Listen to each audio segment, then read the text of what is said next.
ایک بندہ آیا، حضرت مقروض ہو گیا ہوں، کوشش میں لگا ہوا ہوں، دعا کرو اللہ مال دے، غنی کر دے، میں قرضوں سے بچ جاؤں۔ ایک بندہ آیا، جی بڑی تمنا ہے اللہ مجھے بیٹا دے، تو دعا فرما دیجیے اولاد نرینہ مل۔ استغفار کے فائدے ذرا سنیے گا، اور یہ بات کوئی عام کتاب میں نہیں ہے، اللہ کے قرآن میں، کہ جو بندہ استغفار کرتا ہے اللہ تعالیٰ چند چیزوں کا انعام عطا فرماتے ہیں۔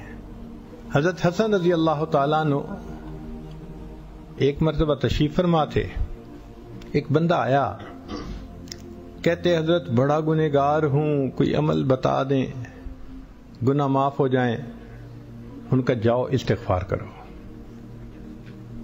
ایک بندہ آیا، حضرت بڑے دنوں سے بارش رکی ہوئی ہے، ہوئی نہیں، کوئی عمل بتائیں کہ اللہ بارش عطا کر دیں۔ فرمایا کہ استغفار کرو۔ ایک بندہ آیا، حضرت مقروض ہو گیا ہوں، کوشش میں لگا ہوا ہوں، دعا کرو اللہ مال دے، غنی کر دے، میں قرضوں سے بچ جاؤں۔ فرمایا استغفار کرو۔ ایک بندہ آیا، جی بڑی تمنا ہے اللہ مجھے بیٹا دے، تو دعا فرما دیجیے اولاد نرینہ مل جائے۔ فرمایا استغفار کرو۔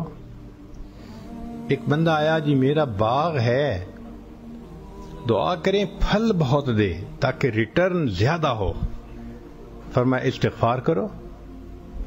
پھر ایک بندہ آیا، اس نے کہا جی کہ میرے گھر میں پانی کا چشمہ آ جائے نا تو کیا بات۔ فرمایا استغفار کرو۔ اب جو بندہ قریب بیٹھا ہوا تھا نا وہ بڑا حیران کہ یہ اچھا نسخہ آ گیا ہے حضرت کے ہاتھ میں، جو آتا ہے استغفار، جو آتا ہے استغفار۔ تو اس نے کویسچن پوچھ ہی لیا کہ حضرت آپ ایک ہی عمل سب مشکلات کے لیے بتا رہے ہیں۔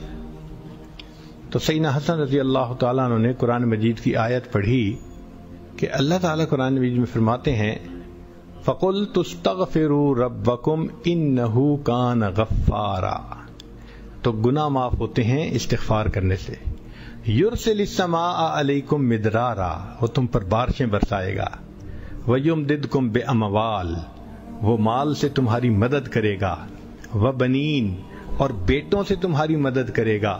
وَيَجْعَلْ لَكُمْ جَنَّاتٍ، تمہارے باغوں کا پھل زیادہ کر دے گا۔ وَيَجْعَلْ لَكُمْ أَنْهَارًا، اللہ پانی کے چشمے جاری فرما دے گا۔ ایک آیت مبارکہ میں استغفار کے اتنے فائدے ہیں۔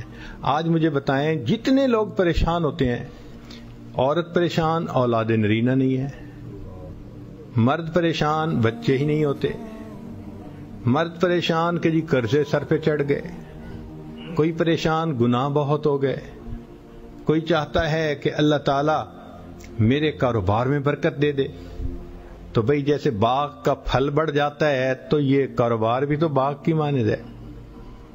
استغفار کا ایک عمل ہم اگر پابندی سے کرنے لگ جائیں ہمارے سارے مسئلے اسی سے حل ہو جائیں۔ کسی عملیات والے کے پاس جانے کی ضرورت نہیں ہے، نہ حساب کروانے کی ضرورت ہے، نہ کسی سے کچھ لکھنا لکھوانے کی ضرورت ہے۔ قرآن پاک کا نسخہ ہے، سچی بات ہے، اللہ کا کلام ہے، اللہ کی بات سچی۔ آپ اس کو آزما کے دیکھیے کہ استغفار کی کثرت سے اللہ تعالیٰ بندے پر کیا رحمتیں فرماتے ہیں۔ لا الہ الا اللہ، لا الہ الا اللہ، لا الہ الا اللہ، لا الہ الا اللہ، لا الہ الا اللہ، لا الہ الا اللہ، لا الہ الا اللہ۔